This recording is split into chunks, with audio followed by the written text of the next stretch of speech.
त्यसैले चुनाव चिन्ह चाहिन्छ, मेरो स्वागत छ, लैजानुस्। पार्टी चाहिन्छ, लैजानुस्। झन्डा चाहिन्छ, लैजानुस्। पार्टी अफिस चाहिन्छ, सिङ्गो पार्टी लैजान्छ, लैजानुस्। सभापति चाहिन्छ, उपसभापति चाहिन्छ, लैजानुस्। देश बन्नु पर्यो, व्यक्तिको कुनै ठुलो कुरो होइन। केन्द्री भाइ हो, रवि दाई पनि साथमा छ, किन चिन्ता गर्छ? यो शहीदका आमाहरू हो, तपाईँहरू किन चिन्ता गर्नुहुन्छ? तपाईँका छोराछोरीहरूले बलिदानी दिए, हामी जिउँदो छैनौँ र त्यो रगत खेर जान दिँदैनौँ नि हामी।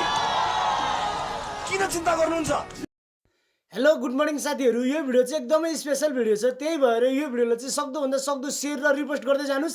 यो भिडियो चाहिँ एकदमै स्पेशल र एकदमै जनचेतनामूलक भिडियो छ है। तिमीले साँच्चीकै मन जित्यौ रवि दाई। तिमीले सत्ताको लागि राजनीतिमा आएको होइन, कुर्सीको लागि राजनीतिमा आएको होइन, आफ्नो स्वार्थको लागि राजनीतिमा आएको होइन रवि दाई। तिमी पावर देखाउनको लागि राजनीतिमा आएको होइन, तिमी भनेको देश र नेपाली जनताको लागि राजनीतिमा आएको मान्छे हो। अस्ति भएको जेन्जी आन्दोलनमा 76 जना बालबालिकाको मृत्यु भएको छ।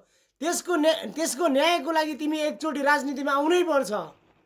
लाखौं सहकारी पीडितहरूले अहिलेसम्म न्याय पाएका छैनन्, उनीहरू रोएर बसेको छन्। उनीहरूको न्यायको लागि भयो भने तिमी एकचोटि सत्तामा आउनै पर्छ। 30-35 वर्षदेखि यी तीन पार्टीले देश लुटेर खाइरहेका छन्। तिनीहरूको पन्जाबाट देश छुटाउनको लागि, देश मुक्त बनाउनको लागि तिमी एकचोटि राजनीतिमा आउनै पर्छ। वर्षौंदेखि देश र नेपाली जनताले न्याय पाएका छैनन्। देश र नेपाली जनताको न्यायको लागि भए पनि रवि लामिछाने एकचोटि सत्तामा आउनै पर्छ।